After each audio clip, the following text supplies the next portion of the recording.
impacto sobre el desarrollo psíquico de los sujetos, ¿sí? Cuando decimos un impacto es desde ciertas presentaciones más complejas hasta un empobrecimiento psíquico. Un sujeto que no tiene la posibilidad de tener tiempo para trabajar, para elaborar las teorías sobre la sexualidad del mundo, etcétera, es un sujeto, por ejemplo, porque tiene que trabajar, o, esta es la hipótesis de Calarco, o porque queda muy a merced del mercado, queda como un consumidor de objetos, ¿sí? Un chico que los padres lo enchufan y lo ponen a entrar en la lógica de quiero, ¿sí? Si no hay una intermediación en nuestra sociedad actual, si no hay una intermediación del mundo adulto entre el mercado y los niños, si exponemos a los niños al mercado, haciendo lo que el mercado hace, los transforma en unos consumidores voraces, lo que hacemos es, les estamos jorobando la infancia, para decirlo bruscamente.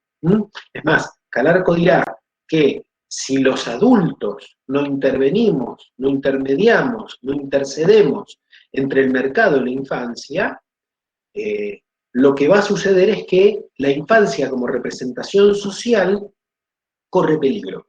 ¿Qué quiere decir que corre peligro? Quiere decir que es probable que las condiciones de crianza de los niños y de las niñas se vean complicadas.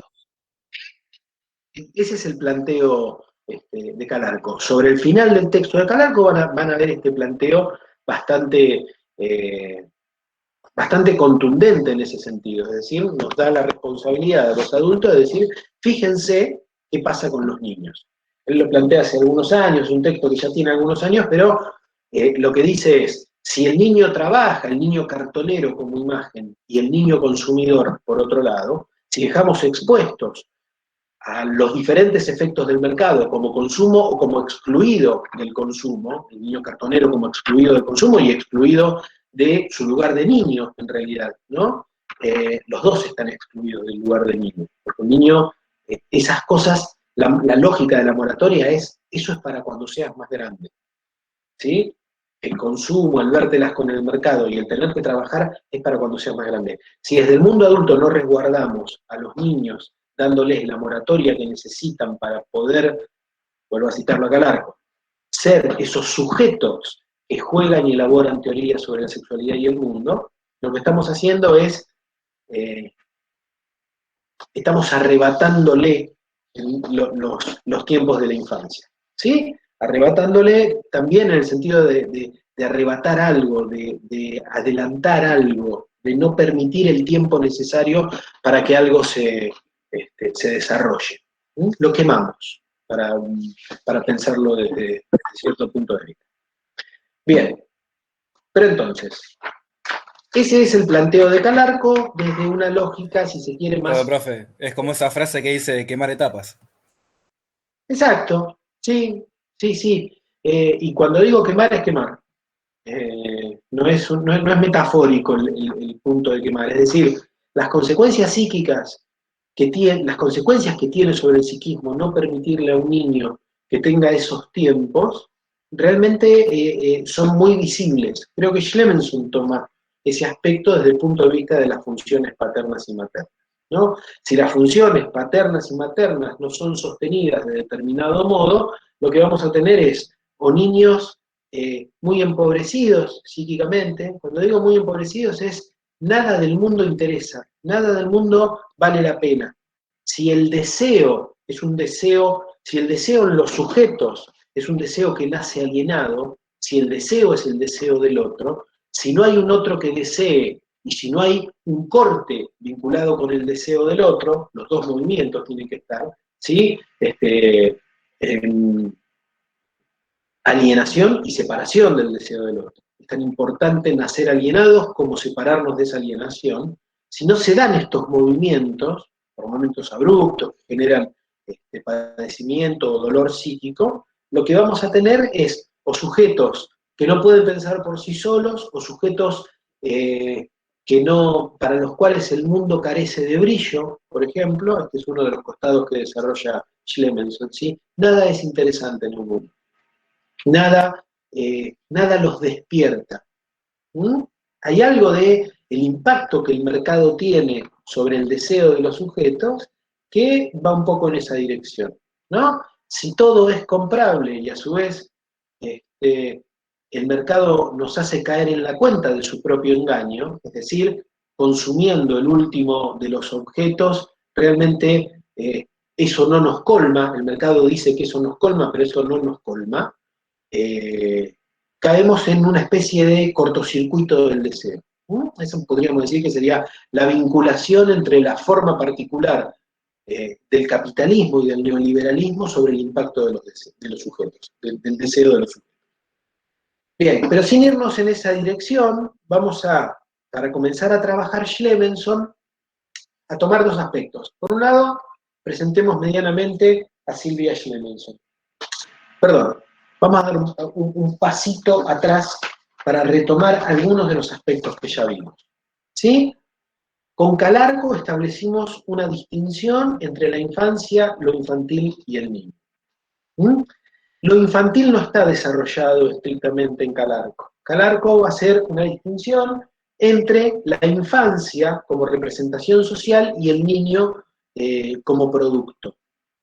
Entonces, él va estableciendo estos vínculos donde la infancia tienen que ver con representaciones sociales determinadas por un momento histórico y una sociedad particular, y el niño es ese momento de constitución subjetiva particular sobre el cual impactan estas representaciones sociales. Cada niño va a estar en parte condicionado por lo que se entienda por infancia en su tiempo, esto en términos macro, y en términos más micro, que es donde vamos a tomar a Schlemenson, va a depender de quienes estén a cargo de ese niño, lo que quienes estén a cargo de ese niño entiendan que es ser un niño. ¿Sí? Entonces, estos son los dos aspectos que tomamos desde Calarco. La infancia como representación social y el niño como construcción, ¿sí? Como producto de estas representaciones sociales. Voy a tomar un pequeñísimo ejemplo que me parece que toma Calarco, solo para subrayar esto que estoy diciendo. En la película Los niños del cielo, el padre reta a su hijo Ali, señalándole que ya tiene 9 años y que por lo tanto no es un niño, que ya no está para jugar, sino para trabajar. ¿No? Lo que recorta acá Calarco es, depende de la sociedad en la que uno se críe, es cómo se va a entender o lo que se va a suponer que debe hacer un niño. Ali, para ese padre en esa sociedad, ya es un grandote de 9 años, no está para jugar. En nuestra sociedad diríamos, es un niño, es recontra niño. Bajo ningún punto de vista es alguien que está para trabajar. ¿Sí? Entonces, partimos de la dimensión social, hacemos una vinculación con la historia y vemos que no solo padre y madre son figuras que no existían en los términos en los que existen actualmente hace algunos años hacia atrás, sino que lo que se entendía por infancia era totalmente distinto, a tal punto que previo al siglo XVIII, mediados del siglo XVIII, lo que vamos a encontrar es que el infanticidio era una práctica corriente, el abandono era una práctica corriente, los golpes eran prácticas corrientes y partíamos de esta idea de que la historia de la infancia es una pesadilla. Y por eso mismo fue necesario crear una ley que promulgue los derechos del niño.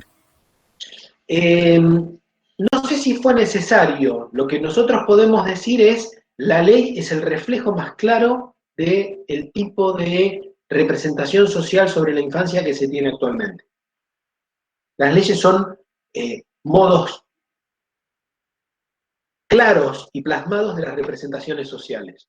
Porque uno crea el trato, ¿sí? La ley y la vigilancia de la ley no necesariamente crean el trato. Lo que dicen sí es reestablecen qué se entiende por niño. Un niño es un sujeto con derechos, de quien se toma en cuenta lo que tiene para decir, etc. Si nosotros lo vemos en muy poco tiempo, si miramos muy poco tiempo atrás, con la ley del patronato y la forma y lo que se entendía por niño hace 20 años, era totalmente distinto. ¿Sí? Eso es la plasmación de ciertas modificaciones sociales. Pero me interesa pasar del plano social histórico al plano subjetivo. ¿Sí?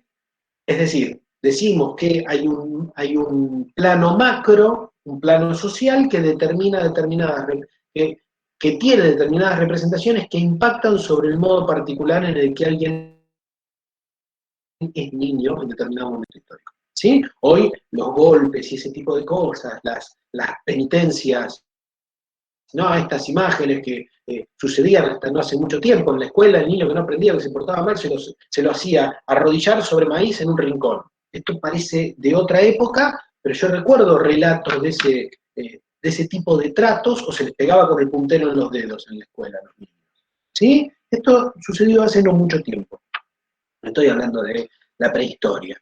Bueno, partimos de esa base y enmarcamos que la forma de crianza de los niños ha cambiado y hoy tenemos las formas que tenemos. ¿Sí? Lo que pasa es que es interesante entender un poco, desnaturalizar esto, y eso es parte del proceso que hacemos, para entender que, por ejemplo, no hay lo que se denomina el instinto materno. ¿Sí? Y un poco la vez anterior habíamos charlado sobre las consecuencias que puede tener en la práctica particular de la enfermería si alguien supone la existencia del instinto materno, ¿no? Eso lleva a un actuar profesional, yo entiendo, empobrecido, partiendo, si se quiere, de una lógica más prejuiciosa. Bien, lo infantil, decíamos la infancia, lo infantil y el niño, lo infantil es lo que no caduca nunca en términos psíquicos en el sujeto. La infancia no caduca nunca, dicen algunos autores que todavía no vimos. Lo infantil es ese modo particular vinculado con la atemporalidad del inconsciente, que tiene que ver con algunas formas particulares de satisfacción, ¿sí? Que se instalan en la infancia y que tienen que ver estrictamente y directamente con el vínculo con el otro que es condición necesaria para el desarrollo como sujetos, para que seamos sujetos en términos psíquicos, es necesario que alguien ocupe ese lugar y eso tiene consecuencias. En eso nos estamos metiendo ahora. ¿Sí? Entonces, tomamos a Schlemenson, y de Schlemenson vamos a hacer un pequeño torcimiento. Dijimos, presentemos a Silvia Schlemenson. Silvia Schlemenson es la titular de Psicopedagogía Clínica de la UBA, es psicoanalista, ¿sí? Y lo que nosotros vamos a hacer con estos dos capítulos de Silvia Schlemenson, al encuentro de sentido y partiendo del origen, los vamos a invertir. En lugar de tomar el capítulo 1 primero y el capítulo 2 después, vamos a tomar el capítulo 2 primero y el capítulo 1 después. ¿Por qué vamos a hacer esto? Porque en el capítulo partiendo del origen, puntualmente, Silvia Schlemenson habla sobre las particularidades de los primeros tiempos de constitución subjetiva y lo plantea como pensando cómo deben ser, no en términos ideales, sino como bien planteamos en más de una oportunidad, cómo podemos pensar lo que sería un ambiente suficientemente bueno, ¿sí? Un ambiente facilitador al desarrollo psíquico. Corremos todo tipo de ideales, no podemos decir que hay un ambiente ideal. Lo que podemos decir es, hay modos de encarnar funciones, siguiendo a Schlemenson, mucho más propicios para el desarrollo psíquico en términos de un desarrollo psíquico rico. Planteémoslo así, en oposición a empobrecido.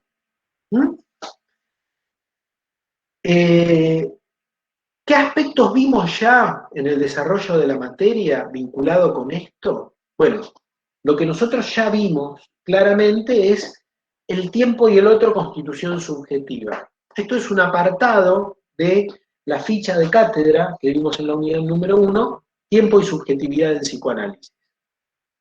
Tiempo y subjetividad del psicoanálisis, hacemos un desarrollo sobre el tiempo subjetivo, las tres dimensiones de la temporalidad pensadas desde el psicoanálisis, Pero allí hay un breve apartado donde planteamos el vínculo entre la constitución subjetiva, el tiempo y el otro. ¿Mm? Allí hay algunas hipótesis muy cercanas al desarrollo que hace Sylvia Schlemelson. ¿Cuáles son? Bueno, el primer punto, si bien Sylvia Schlemelson va a tomar los desarrollos vinculados con el pensamiento o con la capacidad de pensar, con la forma particular que tiene el humano de aprender, a diferencia del resto de los animales, para poder explicar lo que es el pensamiento y lo que es la capacidad de pensar, que es un poco lo que desarrolla en el capítulo 1, para poder profundizar en cómo alguien piensa o de qué depende la capacidad de pensar de alguien, la capacidad de pensar como forma particular de construcción de la realidad, ella, en el capítulo número 2, necesita introducir la lógica esta de cómo partiendo del origen. ¿Sí? ¿Del origen de qué? Del origen del sujeto en términos psíquicos. ¿Qué es lo que se tiene que dar para que exista un sujeto en términos psíquicos? ¿Mm? Ese sería un poco el planteo que intentamos desarrollar. Mejor dicho, ¿cuáles serían las condiciones que tienen que darse para que alguien se desarrolle psíquicamente? En relación a esto, tanto Gagliardi como Calarco, como la ficha de cátedra, como Schlemelson, digamos, una hipótesis que vamos a plantear o que está planteada desde todos los autores, partimos de la prematuración humana, ¿no? Hay una particularidad que tiene el humano como especie, que es que llega con muy pocas herramientas determinadas por la especie para la sobrevida.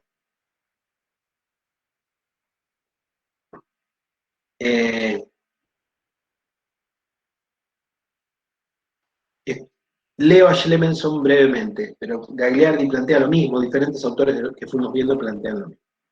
Todo niño nace en un estado de desvalimiento, dice Schlemelson, desde la página 26. Para su sobrevida, necesita de un adulto que interprete sus requerimientos y le ofrezca una dosis de amor sin la cual sucumbiría. El bebé humano es uno de los pocos representantes de la especie animal que no sabe procurarse el alimento con autonomía durante un largo periodo de su desarrollo, durante el periodo más largo del desarrollo que cualquier otra especie. Durante dicho periodo, padece de dependencia de un adulto que violenta su psiquismo, sobreimponiendo sobre él una forma particular de dar y recibir amor, que pertenece a la experiencia histórica del adulto que lo asiste. ¿Sí? Lo que estamos diciendo, lo que la historia constata, además, por eso el pasaje a partir de Doncelot y la policía de las familias, de ver que la verdad es que los sujetos, si no tienen un amarre, un sostén adulto que les dé cobijo, les dé alimento, les dé amor y les dé lo que planteábamos la semana pasada como estimulación, si no existe esa estimulación, el sujeto humano no solo no deviene sujeto psíquico, no aparece como sujeto psíquico, sino lo que se pone en riesgo realmente es la sobrevida, es decir, que alguien pueda continuar con vida, incluso teniendo las necesidades biológicas básicas satisfechas y bien satisfechas, ¿no? Si a un sujeto se le da alimento y abrigo, pero no se le brinda todo el costado amoroso, de estimulación, de ingresarlo en el mundo de la cultura, de bañarlo en el lenguaje, de introducirlo en el mundo simbólico, el sujeto muere.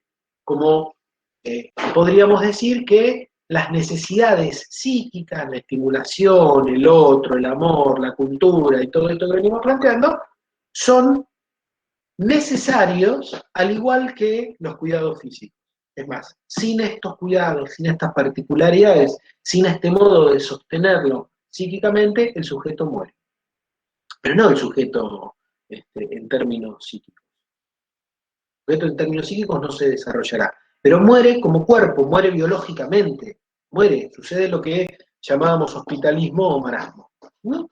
Esto nos coloca en una posición particular ¿no? En relación con el resto de las especies. El resto de las especies no necesitan esto, o no lo necesitan, al menos en la medida en la que nosotros lo necesitamos, o al menos con el nivel de, con la cantidad de tiempo y el desarrollo en el tiempo que nosotros necesitamos.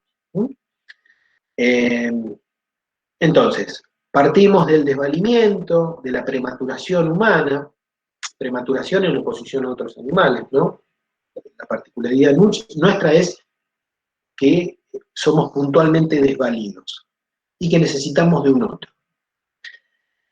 ¿Qué es lo que es necesario que ese otro nos brinde? Bueno, lo que es necesario, en principio, es que ese otro tenga un deseo particular por ese cachorro humano. Ese cachorro humano se transformará en sujeto si hay un otro que lo desea. Si hay un otro que, vamos a salir un poco de la lógica ideal del deseo, ¿no? El deseo, este deseo del que estamos hablando, esta forma particular del deseo, se constata en acciones concretas, en cuidados concretos, en modos de sostener concretos. Tomábamos el ejemplo de Schlemenson de Volnovich la semana pasada, en esto que él, en esta intervención que hacen en Nicaragua, vinculado con las dadoras de las brigadas de dadoras de cariño, que eran mujeres que se ofrecían para sostener, para mecer, para cantarle, ¿no? La importancia que tiene para la tranquilidad de un niño, se transforma en hijo ahí, estrictamente se transforma en hijo. En hijo de quien lo mece, ¿no? La lógica biológica no ingresa aquí. No, al no haber instinto materno, pasa a ser hijo de quien le habla, de quien lo desea, de quien lo transforma en sujeto en términos psíquicos. Entonces, las canciones, ¿no? El cantar, el adormecerlo, el sostenerlo en brazos, el tranquilizarlo, el hablarle a alguien que no tiene características de interpretación, ¿no? Fíjense que acá la palabra no entra como desde la lógica del significado. Muchas veces la palabra en estos primeros momentos lo que tiene es algo más vinculado con esa necesidad de contacto y de, podríamos decir, de lo más musical que tiene la palabra, ¿no? Se le habla en cierto tono, se le dicen ciertas cosas, en fin. Schlemenson divide a este otro necesario para que devenga un sujeto en términos psíquicos desde la lógica de las funciones, ¿no? Que son aportes interesantes, pero que también tienen sus limitaciones. Y va a dividir dos funciones, ¿no? La función paterna y la función materna. ¿Cuál es el inconveniente, más allá de que Schlemenson misma cuestiona esta lógica? Que queda muy pegado a figuras, a la figura de la madre y a la figura del padre.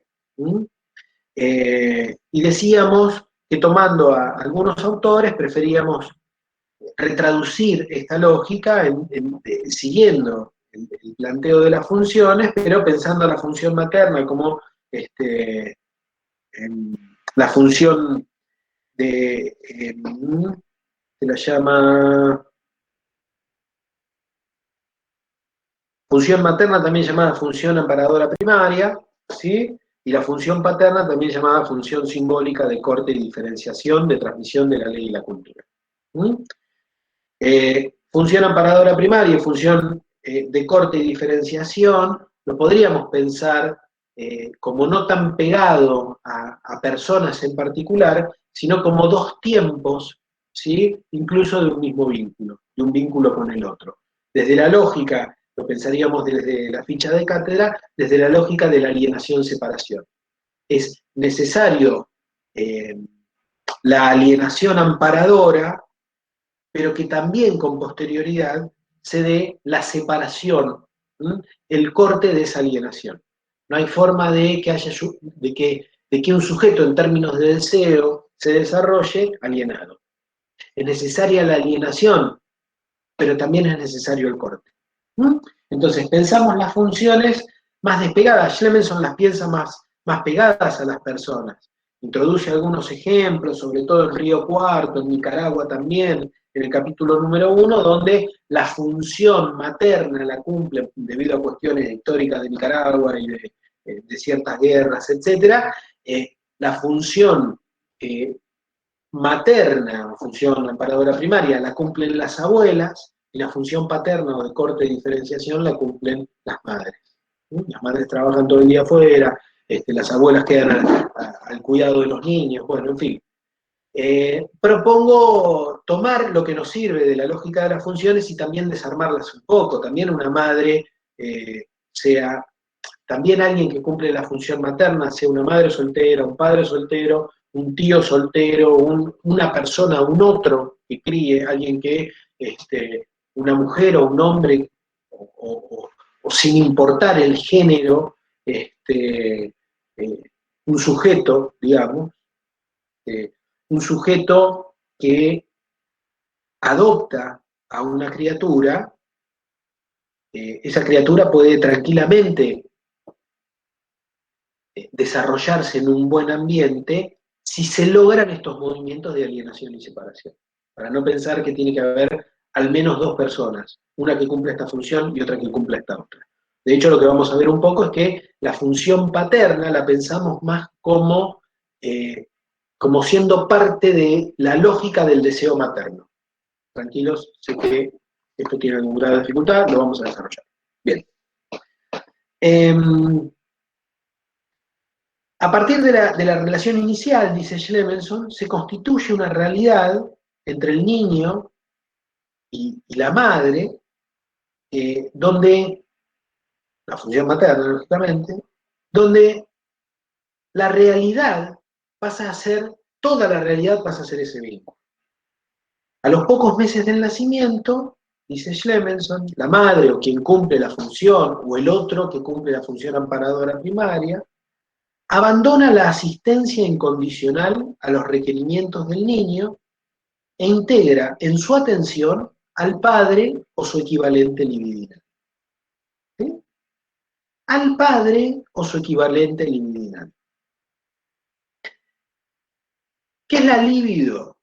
Bueno, una traducción simple de la libido sería, hay un glosario en el texto de Schlemenson, tanto de la unidad 1 como de la unidad 2, del capítulo 1 como del capítulo 2, que son muy interesantes para hacer para poder leer estos términos más técnicos, ¿no? Entonces, la madre inviste libidinalmente al niño, el niño pasa a ser todo para esa madre, pero hay un momento en el cual la madre corre su atención de ese hijo y deposita su atención en otro lado. Ese otro lado en el que deposita la atención la madre, no ser todo para el deseo de la madre, que el niño vivencia, es lo que llamaríamos la función paterna. Ahí se da el corte. El corte se da en la estructura del deseo de la madre. La forma particular de estructuración del deseo de la madre, cuando está estructurado de este modo, cuando está estructurado como de forma neurótica, va a suceder que va a desear mucho ese niño y en un momento va a necesitar otra cosa, va a necesitar depositar su atención en otro lado. ¿Sí? Ese punto de corte, ahí aparece la función paterna. Pero no porque viene un padre de afuera y le dice a la madre, sepárate de ese niño, ya es hora de que vayas a dormir a la cuna, ni nada por el estilo. El deseo mismo de la madre introduce el corte. El deseo mismo de la madre, por estar estructurado de forma tal que no hay objeto que lo colme, que hay un relanzamiento constante en términos metonímicos, en términos de que el deseo es pura búsqueda, hace que se corte con esa especularización vinculada con el niño y aparezca un corte. ¿Qué efecto tiene esto sobre el psiquismo de la criatura, sobre el psiquismo del niño? Bueno, el efecto va a ser de dolor. Voy a seguir leyendo a Clemenson. Estoy en la página 26.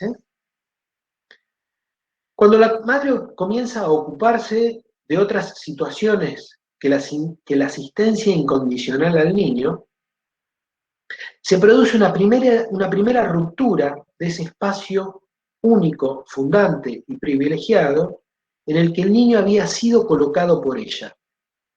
¿Sí? El niño había sido colocado en un lugar incondicional, fundante, privilegiado, etc., del que después se lo retira, rompe la especularización y ensamble con el hijo y coloca su mirada en otro lado.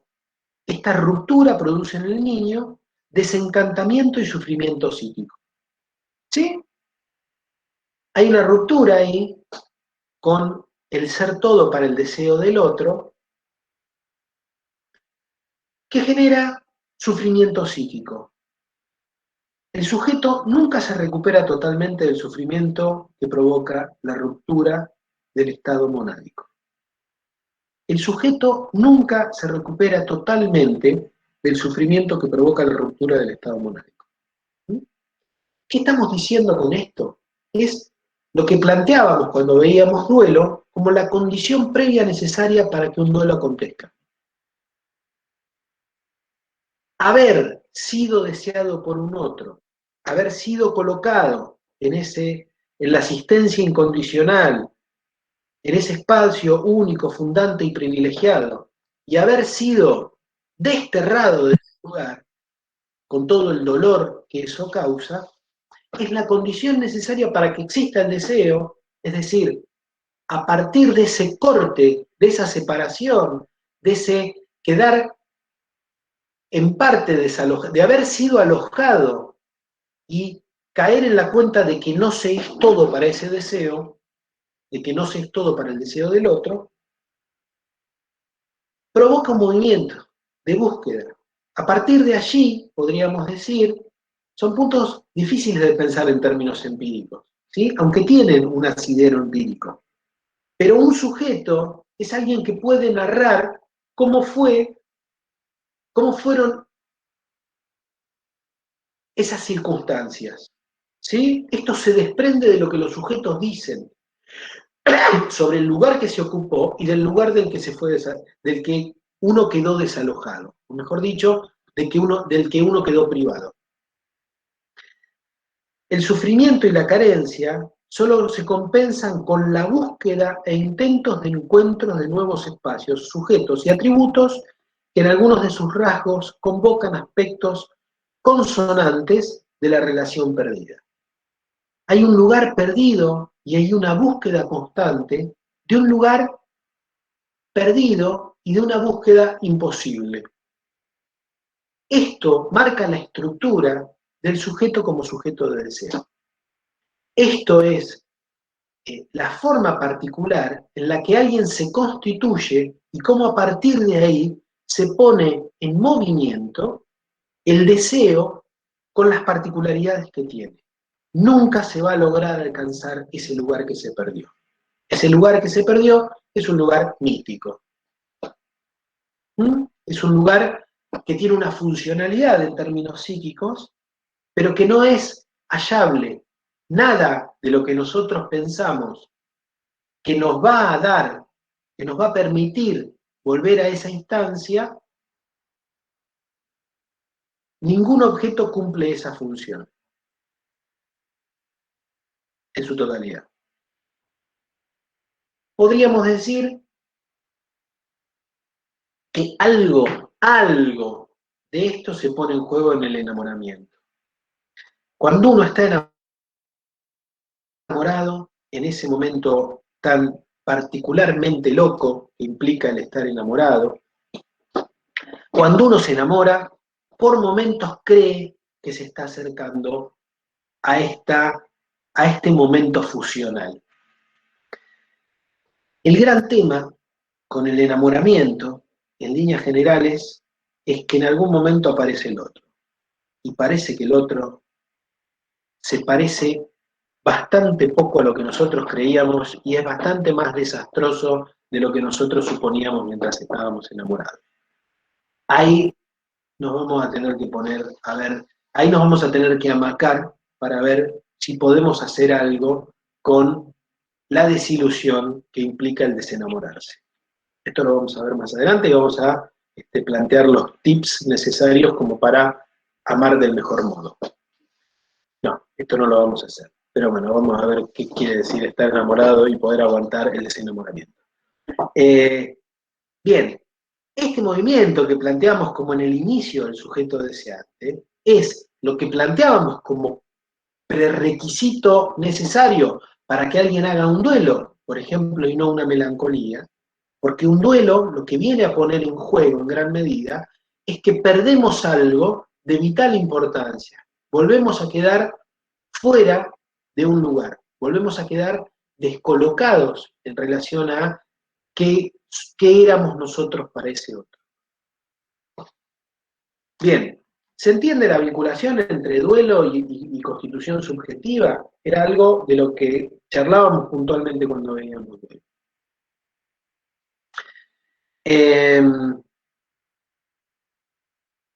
Levenson trata de romper con la lógica de las funciones y dice la discriminación en el ejercicio de las funciones maternas y paternas no es un problema de género sino de atribución, ¿sí? Se ocupa la función materna y se ocupa la función paterna de acuerdo a quien se atribuye esa función y no de acuerdo al género que se porta. Ahora, quien ocupa el lugar de el otro amparador o de la función materna va a tener que cumplir con estas características. La libidinización y la narcisización temprana.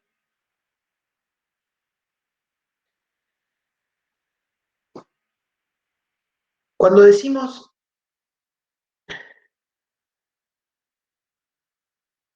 que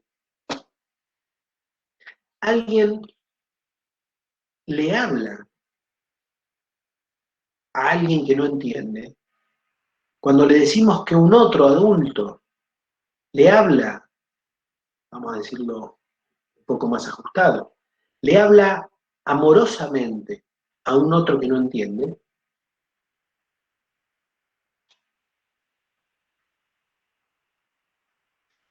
hay algo de ese movimiento, perdón, estoy leyendo algo de lo que pusieron en el chat. Profe, entonces, en cada duelo queda algún residuo, por así decirlo, del dolor psíquico que nunca recuperamos. Yo lo diría en estos términos, para que la privación de un objeto, que es la condición necesaria para que se dé un duelo, marcábamos la diferencia entre decisión y duelo, ¿no? Una decisión implica que yo deje algo. Un duelo implica que me vea privado de algo. Entonces, frente a esas circunstancias, va a depender de las marcas simbólicas que dejaron, de las marcas simbólicas que quedaron por no ser todo para el otro. Acá nos faltan algunas herramientas teóricas que nos hacen balbucear un poco, ¿sí? Hay algo en la ficha de duelo que dice todo duelo es por el sacrificio del falo, etc. Hay algunos términos como lo que,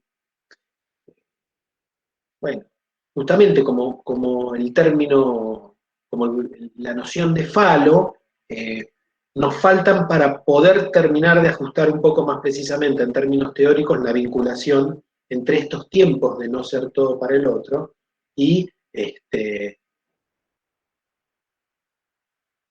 entender que esto es una condición necesaria para que frente a estar privado de un objeto uno haga un duelo y no otra manifestación. ¿Sí? Lo que vamos a decir es, hay una primera marca, que es no ser todo para el otro, no ser todo para el deseo del otro, que es necesaria que esté para que después podamos elaborar las sucesivas pérdidas que tenemos a lo largo de la vida. Hay algo en el modo en el que uno elaboró también esto, porque esto lo pone al sujeto en movimiento. La separación implica también empezar un proceso de armado en relación con esto. No todos los sujetos buscan del mismo modo ese punto de imposible. ¿Mm? Hay formas y formas de buscar ese punto de imposible. Hay sujetos que pueden soportar un poco mejor no ser todo para el deseo del otro, no ser el falo del otro, ¿no? Y hay sujetos a los cuales les resulta terrible, y es todo el tiempo caer en la cuenta que no se es, ¿no? Por eso también esto condicionará en algún punto la lógica de la vida amorosa. Uno podrá pasar del enamoramiento al amor, también en parte, de acuerdo a cómo fue elaborando todas estas rupturas, ¿sí? Todos estas desespecularizaciones y estos lugares que se ocuparon y que se dejan de ocupar. ¿Mm? Bien. Entonces, desvalimiento, necesidad de un otro que nos ampare, consecuencias de necesitar un otro que nos ampare, y podríamos decir características que necesita tener ese otro que ocupa la función de gran otro. Que nos desee, que nos libidinice, que nos narcisice. Decía recién, cuando alguien le habla a otro que todavía no tiene capacidad como para entender lo que se le está diciendo, hay una suposición de un sujeto. ¿Mm? Hay una suposición puesta en juego en quien le habla a un niño de que algo entiende. En realidad no entiende nada. La verdad es que no entiende nada. Pero va a poder entender porque se lo supone que entiende y se lo coloca en ese lugar. Un padre o una madre que dicen, ¿para qué le vas a hablar si no entiende? Lo están dejando en un lugar complicado ese niño. Lo podemos pensar en relación con el juego. ¿Sí?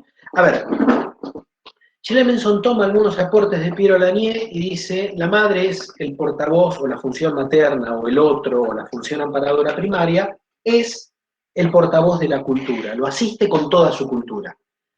Acá estamos diciendo, una madre está atravesada por una cultura particular y está atravesada por la relación, por las representaciones sociales de la infancia que tiene una sociedad particular. ¿Por qué más está atravesada? Bueno, está atravesada por las representaciones sociales que una cultura tiene en particular sobre lo que es la infancia, está atravesada sobre el modo en el que a ella la criaron y lo que a ella le fueron diciendo y lo que le fueron transmitiendo sobre lo que son los niños, está atravesada sobre la forma particular en la que ella fue construyendo, constituyendo la o él. Por favor, permítanme por momentos se hace difícil hablar de la función materna y de hablar de el otro. Estamos hablando de lo mismo en este punto, ¿sí? Y no tiene que ver con el género, insisto. Lo que sí tiene que haber es un deseo de sostén de ese niño. Podemos llamar deseo de ser madre, en lo que dice Gagliardi, pero en realidad es un deseo de que sea sujeto, de que crezca, de que sea feliz, de que disfrute del mundo, no sé, deseos vinculados con eso, ¿no?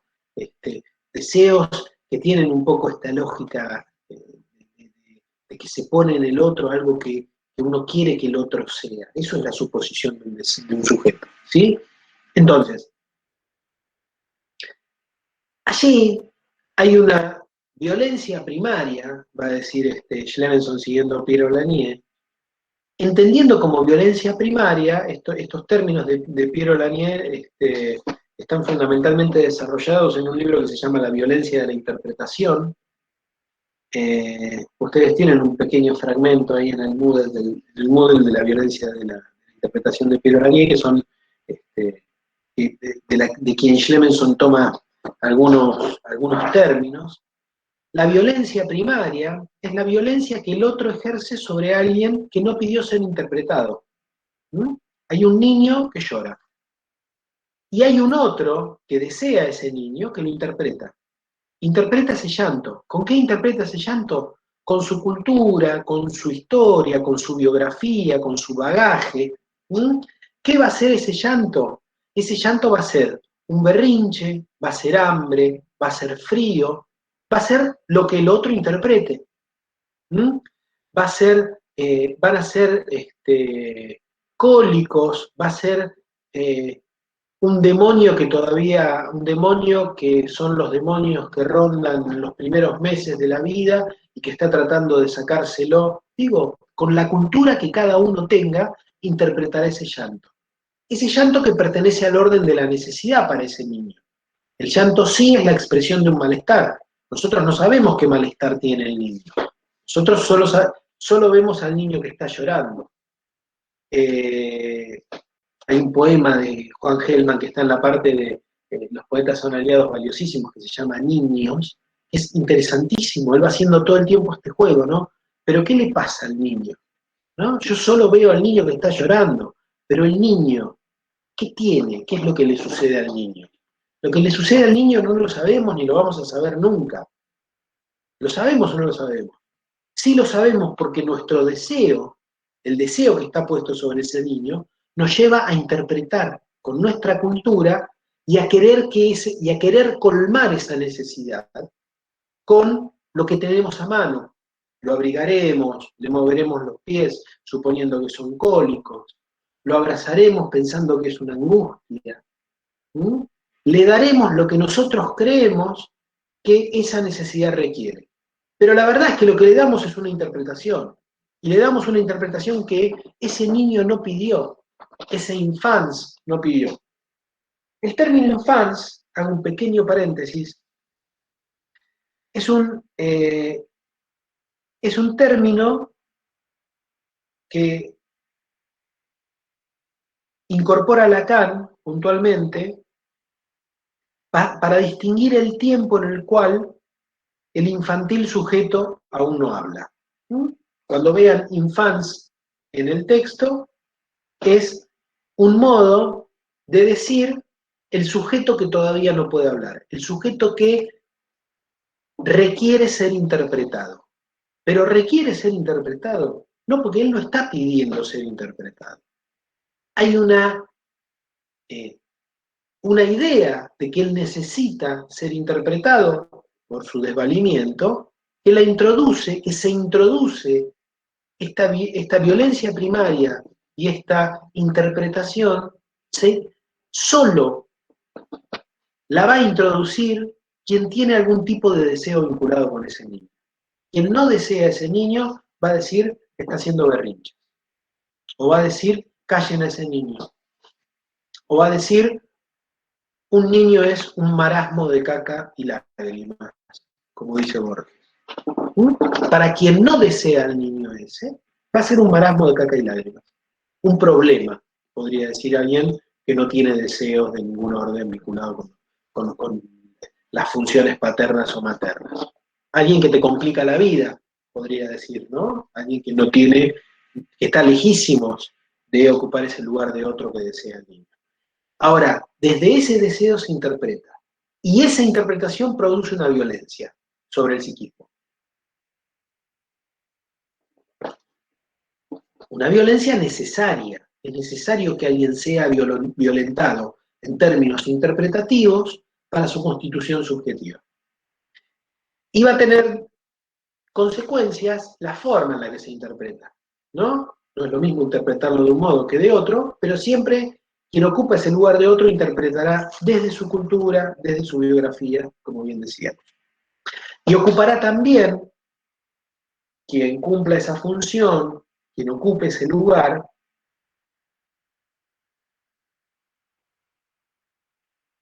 ocupará también la función de portavoz. Interpretará, por un lado, será portavoz de el infans, que como bien dijimos recién, es alguien que todavía no puede hablar, no puede sostener el yo, diría Lacan, ¿no? No puede decir yo quiero. Bien.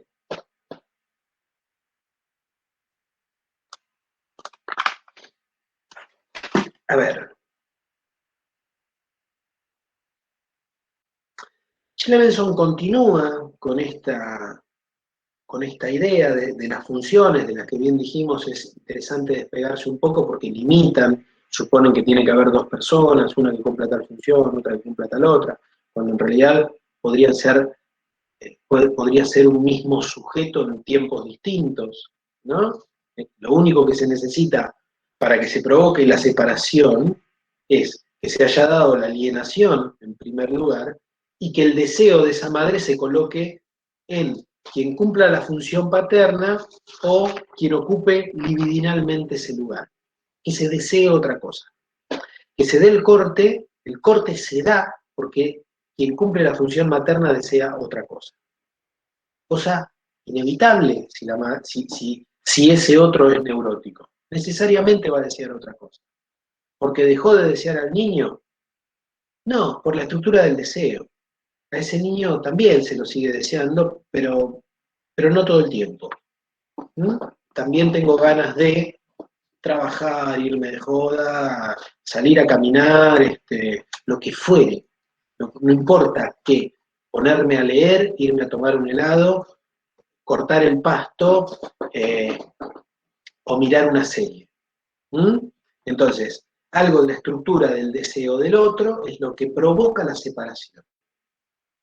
Complicados estaríamos si la estructuración del deseo de ese otro no genera ese movimiento de mirar hacia otro lado.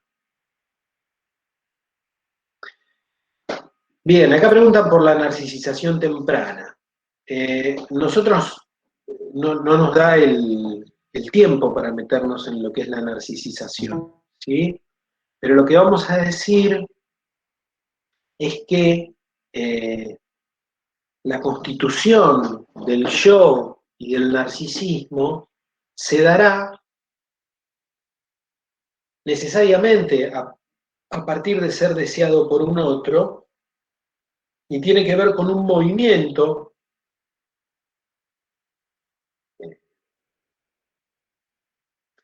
que se da en lo que se denomina el estadio del espejo, de los 6, 9 y 18 meses, que es una forma en la que el sujeto se percibe como totalidad, como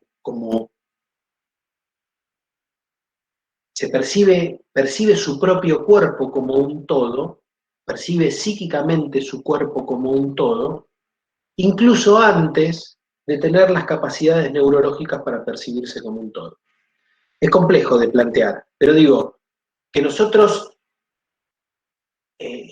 tengamos un vínculo con nuestro cuerpo de entenderlo como una totalidad y no como una pierna, más un brazo, más otro brazo, es una constitución psíquica que se da en determinado momento de la vida y que va a tener que quedarse, sí, necesariamente sobre la base de que un otro nos sostenga y nos permita hacer esa operación de percibirnos en un espejo como una totalidad. Estos son algunos puntos en los que podríamos profundizar y darían cuenta de un modo más acabado de lo que es la alienación, de cómo se nace alienado a una imagen a partir de que otro nos deseó. Para pensarlo en términos más simples, la narcisización vamos a pensarlo como esto, como la posibilidad de percibirnos como una unidad. En términos corporales y en términos de yo. ¿No? Bueno, yo soy tal cosa, yo hago tal otra cosa, yo tengo tales gustos, etc. Lo que nosotros conocemos de nosotros mismos, que siempre es tan escueto, podríamos decir, siempre es tan vago. Nosotros conocemos poquito de nosotros mismos, sabemos algo de las cosas que nos gustan, no sabemos por qué nos gustan, no sabemos por qué se estructuró eso de ese modo, pero tendrían que ver con esta instancia del yo y con momentos en la constitución subjetiva en la que a partir de algunos requisitos, a partir de haber ocupado un lugar en el otro, nosotros podemos percibirnos como totalidad. Sé que estoy diciendo cosas que por momentos son difíciles de entender, pero para ver para ver construcción del yo y estadio del espejo necesitaríamos un semestre, como mínimo. Pero podríamos decir que es algo en la forma en la que el otro nos sostiene que nos permite percibirnos como totalidad, incluso en términos corporales. ¿Mm? Es algo muy común en algún tipo de presentaciones patológicas, lo que se denomina la fragmentación corporal. Es más, en algunos momentos complejos de la existencia, un sujeto puede sentir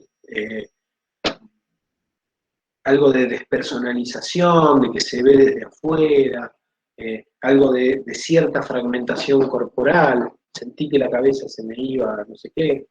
En algunos momentos complejos de caída del otro, podríamos decir, un sujeto puede sentir estas cosas.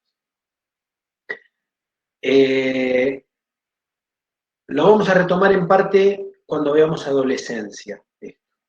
En la adolescencia sucede lo inverso. En la adolescencia lo que le sucede a un adolescente apenas devenido puber, apenas dado el segundo despertar sexual, apenas se estiró el cuerpo y aparecieron los caracteres sexuales secundarios, es que tiene un cuerpo de hombre o de mujer, tiene un cuerpo de adulto, o cercano al cuerpo de adulto, y tiene categorías psíquicas de niño. Entonces, se mira al espejo, realmente se mira al espejo, no es una metáfora, se mira al espejo y no se reconoce. No sabe quién es el que está ahí en el espejo, porque él todavía psíquicamente tiene la categoría de niño. Él todavía tiene la forma psíquica de portar un cuerpo de niño. Podríamos decir, la adolescencia es todo el movimiento de reabsorción psíquica de ese nuevo cuerpo y de poder ponerlo en funcionamiento socialmente y sexualmente con un otro. No nos adelantemos, pero retomemos algo del narcisismo cuando veamos adolescencia. ¿Sí? Este movimiento que se da en la infancia, en los primeros tiempos que uno se constituye, entiende su propio cuerpo como una unidad, se fragmenta cuando se da la pubertad. Se rompe cuando se da la pubertad. Se da el proceso inverso, ¿no? O se vuelve a, digamos, si en el momento del narcisismo uno se entiende como unidad, uno se concibe psíquicamente como unidad, en la adolescencia lo que sucede es que uno deja de reconocerse en el otro que ve en el espejo. Y eso tiene consecuencias muy complejas en términos de angustia, en términos de los duelos que son necesarios realizar, etc. Pero pensemos que entonces, si el eje transversal de este año era el cuerpo, podríamos decir que el cuerpo en la constitución subjetiva tiene dos dimensiones. El cuerpo en tanto erógeno, el cuerpo en tanto los recortes que se hacen del cuerpo, de las zonas del cuerpo que resultan placenteras, por un lado, podríamos pensar que ahí el cuerpo está un poco más fragmentado, y también vamos a pensar el cuerpo como unidad. El narcisismo nos permite andar por la vida más o menos unificados, hasta que nos topamos con algo que nos desunifica, podríamos decir. La angustia, puntualmente, es una forma de impacto sobre el narcisismo que nos deja muy bien sin saber quién somos. El duelo toca este costado narcisista y también nos provoca ciertos movimientos y ya no sabemos bien quién soy. Yo sé que le falta desarrollo a esto, pero bueno, tendríamos que meternos con algunos términos que no tenemos tiempo.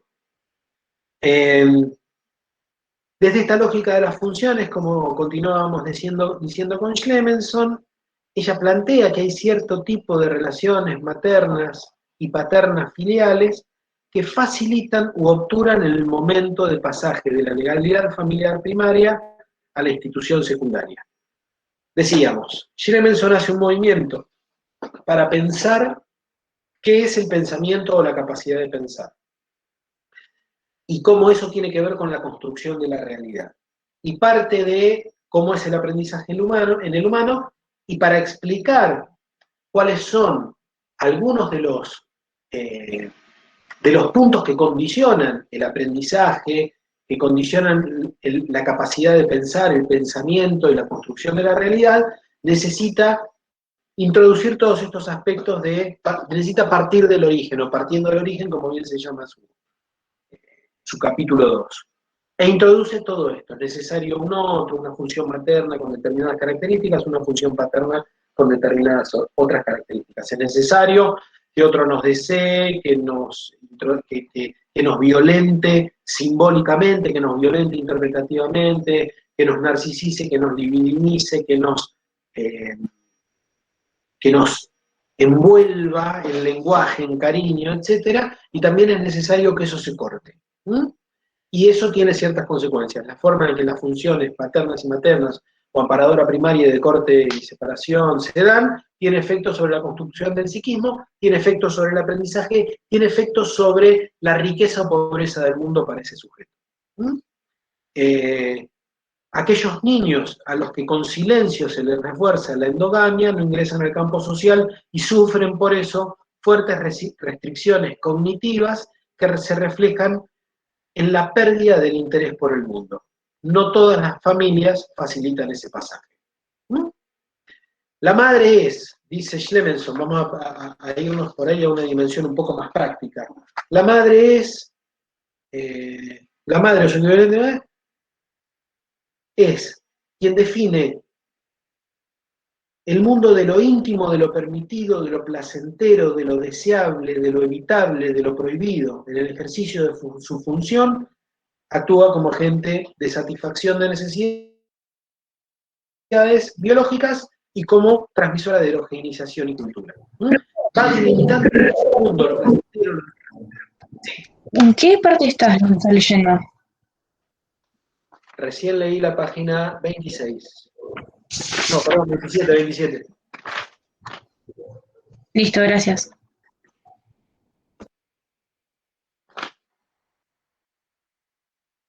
No, perdón, 25. Leí partes de esas 3 páginas, 25, 26 y 27, y recién cuando introducía lo de la legalidad familiar, etcétera, es sobre el ejemplo de Río Cuarto que trabaja en la página 28, 29. ¿Sí? Vamos a una dimensión más práctica de esto. Yo sé que nos estamos metiendo en algunas profundidades teóricas por momentos complejas.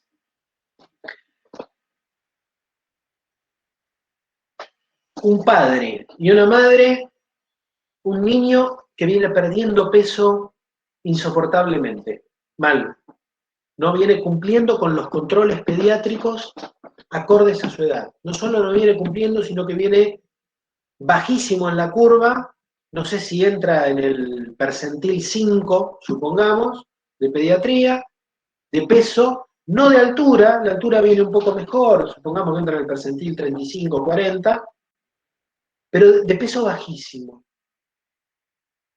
Y una madre con ciertas dificultades cognitivas, afectivas, alguien que no ocupó un lugar muy importante en el deseo del otro, no fue muy sostenida, no se le divinizó mucho, no, con recursos muy escuetos.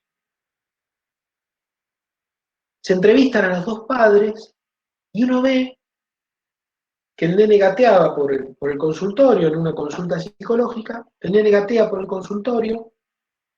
Estos son ejemplos casi siempre tomados de mi práctica como supervisor, ¿sí? Y tienen algún grado de desfiguración para que sirva para la transmisión y para la universidad, pero también para resguardar lo que es el secreto profesional. Entonces, utilizamos algo que tiene cierta lógica ficcional para resguardar el secreto profesional y los sujetos. Es una práctica mediada, porque es la práctica que un colega me cuenta a mí, sobre la cual yo en todo caso doy algún tipo de opinión o de idea o de lectura, pero también es interesante para poder pasar a la dimensión más pragmática, más práctica, y ver que la teoría está basada en esta dimensión empírica, digamos, de cómo los sujetos se vinculan, de cómo los padres tratan a los hijos, en este caso, de cómo quienes ocupan las funciones paternas y maternas se tratan con quien ocupa el lugar de hijo. Bien. Entonces hay cambio de sexo, de edades, en fin, pero me interesa con todo el resguardo necesario, utilicémoslo para poder hacer un poco más palpable la teoría. El niño deambula por el consultorio y tanto el padre como la madre, muy jóvenes, están muy atentos de todo lo que hace, ¿no? Muy atentos. El niño se acerca a una repisa, cuando se va a empezar a subir a la repisa, piensan que la repisa se le puede venir encima y salen los dos disparados. ¿Qué observa uno ahí en términos conductuales? Uno observa un interés por ese niño. Ese niño ocupa un lugar en el deseo de sus padres. A esos padres les interesa que ese niño no se ponga en peligro, no lo desamparan, no lo dejan solo. Bien. Cuando se les pregunta sobre qué, al padre puntualmente, sobre a qué juega con el niño, el padre dice que le regaló una pelota y que le regaló la camiseta de Boca como corresponde porque va a ser bostero el nene, ¿no? El padre con una catexia divinal muy importante sobre los Ceneices, es decir, un hincha de Boca. Entonces, uno ve ahí que hay una transmisión, hay un intento de que ese niño, cuando se le pregunta ¿y por qué no juega con el nene? Él dice, lo que pasa es que los nenes aprenden a jugar solos. Y empieza a hacer una equiparación entre un animal, entre cómo juegan los gatos, por ejemplo, y cómo juega, y cómo debería jugar el nene. Entonces, en un momento, él plantea que en realidad a él le llama la atención que su hijo no juegue. Él incluso lo interpreta en términos de cierto rechazo hacia los propios regalos, hacia regalos que el tipo le hizo con mucho cariño, con mucho amor. Y con la madre empieza a pasar más o menos lo mismo, ¿no? La madre no sabía cocinar y le daba comidas que eran poco aptas para el niño en ese momento de su vida. Pero porque no había ingresado, si se quiere, en la complejidad de eso. Hicieron falta 2 o 3 movimientos, estaban interviniendo los servicios locales en este caso, porque había un chico que venía perdiendo peso de forma muy severa, se suponían situaciones de, qué sé yo, de descuido, de desamparo, se suponía violencia, en fin. Lo que hubo que trabajar eran las ideas de desarrollo que tenían esos padres. Bastó con introducir que un niño no aprende a jugar solo para que ese padre entendiera que ahí se le daba un lugar, que él tenía un lugar ahí, y que además eso no era un rechazo. El chico no sabía jugar a la pelota, no sabía qué hacer con esa pelota. Bueno, ¿qué sucedió a partir de eso? Sucedió que ese nene empieza a comer de un modo totalmente distinto, porque la madre le dejaba el plato de comida y le dejaba el televisor, digamos. Había una idea de que el desarrollo se daba de modo casi automático. Cuando decimos la concepción que se tenga del desarrollo psíquico, bla, bla, bla, y esto que venimos diciendo desde el inicio, tiene un impacto concreto sobre la existencia real de los sujetos. ¿Sí? Entonces, si alguien, y podría aseverar que esto no es una cuestión ni de clases, ni de géneros, ni de capacidades cognitivas, tiene que ver con preconceptos que uno tenga vinculados con cómo se desarrolla un niño, están en íntima vinculación con las representaciones sociales que una sociedad tenga sobre lo que es la infancia. Va a depender eso, todo esto que venimos diciendo, de cómo se sostenga esa criatura.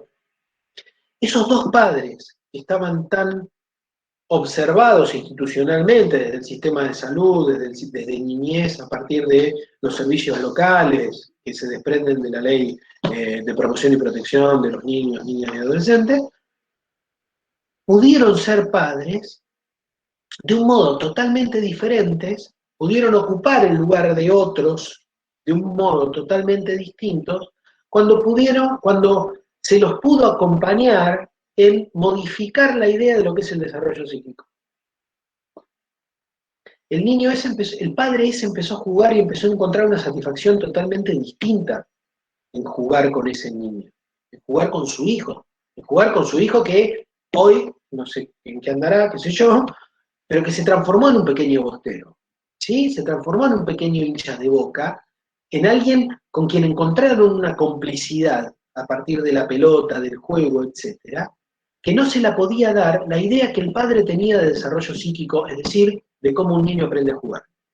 ¿Por qué ese padre no sabía? Porque no habían jugado mucho con ese padre. ese padre se las rebuscó solo para jugar. Probablemente ese padre haya contado con un hermano que le tiró alguna soga vinculada con qué hacer con una pelota, y este niño era un hijo único que no tenía muchos lugares de amarre. El efecto vinculado con el crecimiento en los percentiles y en la balanza fue abismal. Se necesitó conseguir durante algunos meses una vecina que hiciera de acompañante y que le enseñara 2 o 3 cuestiones vinculadas con cómo hacer el avioncito. ¿Cuándo come un chico cuando se le hace el avioncito? Esta pavada que estamos diciendo, esta cosa nimia que estamos diciendo, en algunos puntos, en algunos momentos muy específicos de la existencia de ciertos sujetos, podríamos decir, lo que hace es que alguien deje de comer, pero se iba. Ese chico estaba biológicamente al límite. Ese chico estaba al borde de la internación y le faltaba un avioncito que le diera la comida. El avioncito no sé si está de hacerle al nene, de jugar, digamos, de que haya un deseo de que ese niño coma. Acá encontramos que la necesidad biológica, si no está sostenida desde una función que desee, y si no introduce la lógica de una cucharada una cucharada por mamá, una cucharada por papá, una cucharada por la tía, todas estas cosas que cuando uno las empieza a representar se siente un poco sonso, porque el juego con un niño implica entrar en esa dimensión y no sentirse un sonso, implica hablarle aniñadamente o sonsamente, jugarle, hacerle brrr con la boca, y todo esto, eso tiene que estar sostenido firmemente por un deseo. Si alguien no le hace el avioncito al nene, si alguien no le hace brrr, si alguien no le juega acá está, acá no está, y se tapa y hace todos estos juegos que tienen que ver con el desarrollo psíquico, con el deseo del otro, etc. Si alguien no sostiene a un niño desde ahí, por lo que fuera, por su biografía, por concepciones erróneas de lo que es el desarrollo psíquico, ese chico puede terminar internado, ese chico puede terminar muriendo. ¿Mm? Entonces, cuando hablamos de deseo, de sostener, de mirar, no se puede dejar a un chico frente a un plato de comida y frente a un televisor, no se puede dejar a un chico, es decir, no se puede, si uno quiere, que ese chico se desarrolle psíquicamente, no se lo puede dejar frente a una pelota. ¿Mm? El humano, a diferencia del resto de los animales, si no cuenta con esta presencia simbólica de un otro, se produce el marasmo, como bien dice Nicolás. ¿Sí? Digo, me parece importante introducir esta dimensión más práctica de la vida, porque ahí, si se quiere, como sistema de salud nosotros estamos en el medio. Y también se va a poner en juego la noción que nosotros tengamos de desarrollo psíquico y de infancia. Ahí. Nosotros podremos decir, estos padres no están aptos, o podremos decir, la madre tiene fallas en su instinto materno, o podremos decir, bueno, sentémonos, usted le enseñó a jugar a ese chico, pero no juzgando, ¿sí? Sino también pudiendo ponernos en el lugar de que a veces los padres y las madres necesitan un lugar de sostén para ejercer su función.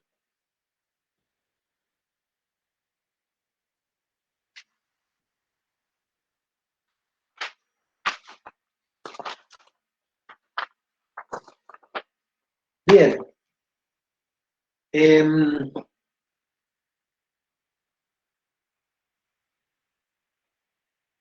Queda una buena parte del encuentro de sentidos, que es todo el desarrollo que hace más de la articulación partiendo del origen, en el capítulo 1, y lo que sería el aprendizaje escolarizado, ¿sí? Que plantea Schlemensohn.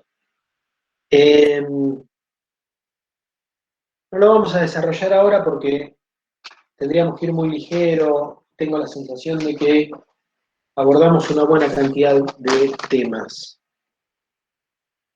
Simplemente voy a leer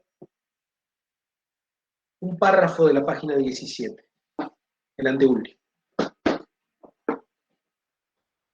Preocuparse durante la escolaridad por los cuadernos, las tareas de los niños y su relación con el grupo de pares compromete aspectos de filiación semejantes a los que los padres ejercieron durante los primeros años en la satisfacción de las necesidades de alimentación, protección y abrigo.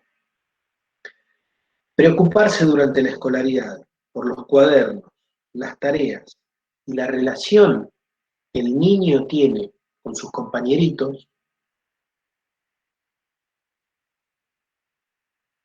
es similar, es lo mismo, ocupa el mismo lugar que satisfacer las necesidades alimentarias, de protección y de abrigo que un niño tiene apenas nace. ¿Sí? Son formas de sostener lo vincular, la riqueza del mundo y en última instancia el deseo del niño.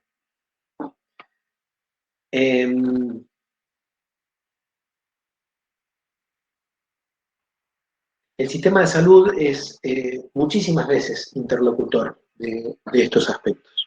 Entonces, creo que es fundamental que uno revise qué idea tiene de vínculo, por ejemplo, de vínculo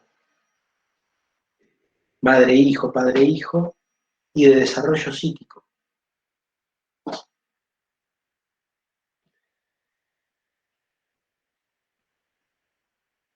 Bien.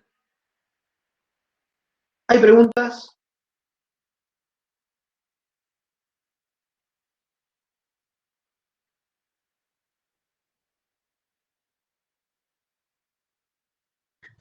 Profe, Sí. a mí me cuesta entender lo de violencia y violencia secundaria, No se entendió nada. que todavía me cuesta entender lo de violencia primaria y violencia secundaria. Bien. Les voy a leer esto está subido al Moodle, ¿eh? Es un fragmento de la violencia en la interpretación de Pierre Aulagnier. Designamos como violencia primaria a la acción mediante la cual se le impone a la psique de otro una elección, un pensamiento o una acción, motivados por el deseo del que lo impone, pero que se apoya en un objeto que corresponde para el otro a la categoría de lo necesario. Este movimiento tan complejo, para explicar, que usa Pierre Aulagnier, los franceses son así, hay algo en el niño que parte de cierta necesidad, un llanto. Ese llanto yo lo interpreto y en esa interpretación le impongo al otro una elección, un pensamiento o una acción, que en realidad están motivadas por mi deseo. ¿Sí? Otro frente a ese llanto pasa de largo. Yo que deseo a ese niño frente a ese llanto, lo interpreto, debe tener gases. Lo interpreto, no es tan hablado el asunto, ¿no? Debe tener gas, debe tener frío, estará bien, no estará bien, ¿no? Se lo interpreta. Este mundo interpretativo es necesario para la constitución de ese sujeto, en términos de Pierre Aulagnier diría, es necesario para el funcionamiento del yo, diría Pierre Aulagnier. ¿Sí? La violencia secundaria es cuando yo le impongo una elección, un pensamiento o una acción a alguien que ya tiene un yo. ¿Se entiende? A alguien que no me pidió, es decir, lo que pasa es que lo que ustedes necesitan es tal cosa, les digo yo ahora. Y ustedes me van a decir, ¿y vos qué? ¿No? ¿Cómo alguien se va a rogar el derecho a decir lo que el otro necesita, lo que el otro debe pensar o lo que el otro... Eso es violencia secundaria, es una violencia innecesaria. Sería una violencia que puede ser, que aunque no sea física, es una violencia psíquica. ¿Sí? Es una violencia innecesaria porque va en contra del yo del otro que ya está constituido. La violencia primaria es una acción necesaria para que se constituya el yo del otro. Hay alguien que parte de una necesidad y yo lo interpreto, ¿sí? Desde mi deseo digo qué es lo que él necesita. Este movimiento es necesario para que el otro se constituya como un sujeto. Para la constitución del yo, va a decir, quiero la mía. No nos metamos ahí en esa distinción que hacen entre los dos yo, los franceses, porque, entre el je y el moi, porque es muy complejo. Pero pensemos, para la constitución psíquica es necesario que ese sujeto sea interpretado. Lo que podemos decir del ejemplo que vimos recién es que ocupaba un lugar en el deseo de los otros, sin embargo había alguna falla en la interpretación.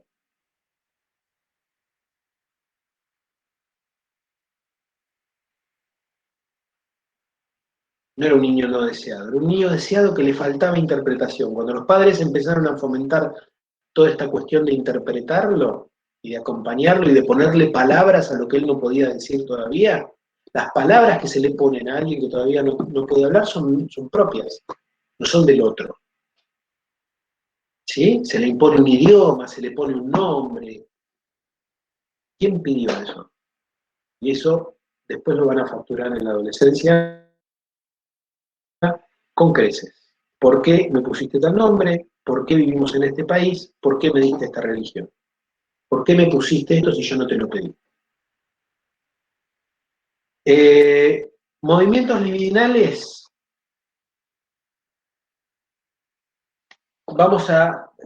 Schlemenson lo plantea como la forma de plasmación de un deseo. ¿Mm? Lo que vamos a decir es, en términos de Schlemenson, un movimiento libidinal es querer algo. Ella marca un contrapunto entre la capacidad intelectual y el movimiento libidinal. Para aprender algo es más importante que yo me ponga en movimiento psíquicamente, libidinalmente, que invista libidinalmente un objeto, que piense, que obtenga una satisfacción, por ejemplo, de ese aprendizaje, más que la capacidad intelectual. La capacidad intelectual no dice mucho sobre un sujeto, dice que es capaz.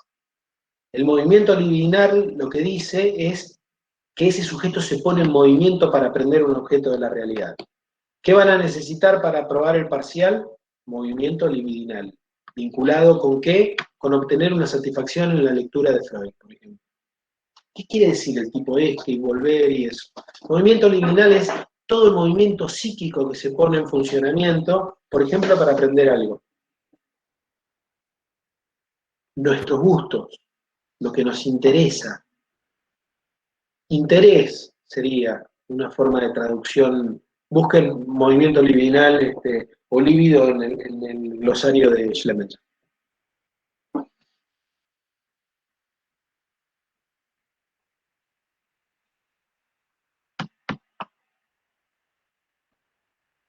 Bien, ¿algo más? El lunes enviamos el instructivo, el viernes tienen el repaso, el viernes a las 14, sobre el final del texto. Entiendo, déjenme constatarlo. ¿No está el glosario?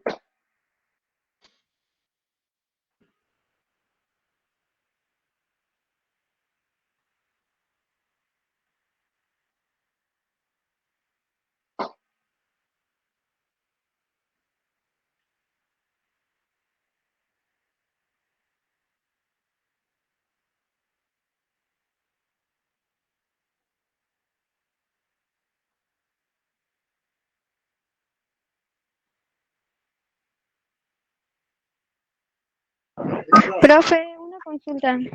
Sí. ¿Nos puede decir más o menos cómo va a ser el parcial como para tener una idea de cómo contestar? O sea, la pregunta, más o menos, como un ejemplo. La articulación. Preguntas de articulación van a ser.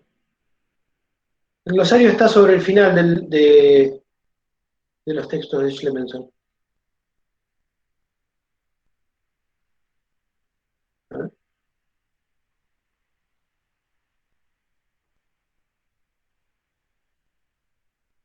Síntesis, dice.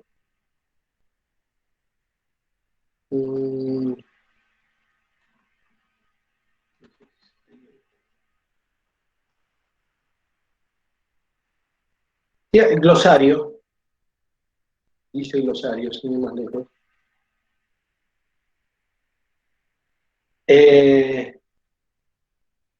de articulación vinculados con el duelo, con la temporalidad, con la función paterna y materna, con el juego, fundamentalmente.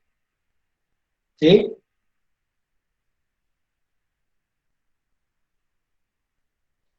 No, la función materna tiene ciertas características, la función paterna tiene otras características, no que tienen características en común. ¿Sí? Narcisización, libidización, violencia primaria, portavoz, etcétera, son características de la función materna.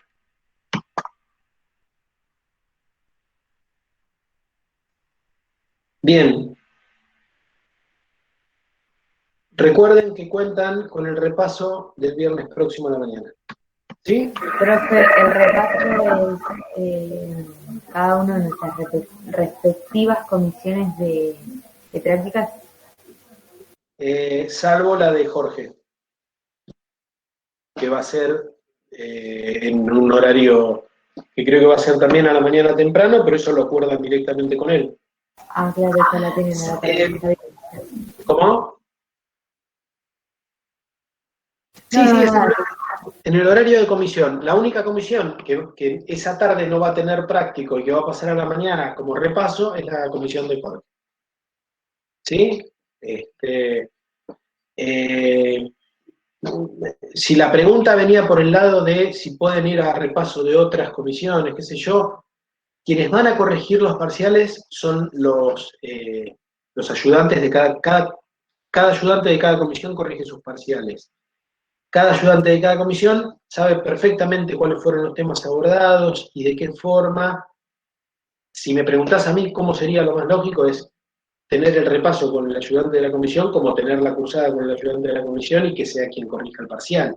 Incluso hay ejemplos tratados puntualmente, modos particulares de abordaje, que seguramente se van a traducir en los parciales, por eso es interesante que se tenga la cursada, el repaso y la corrección con la misma persona.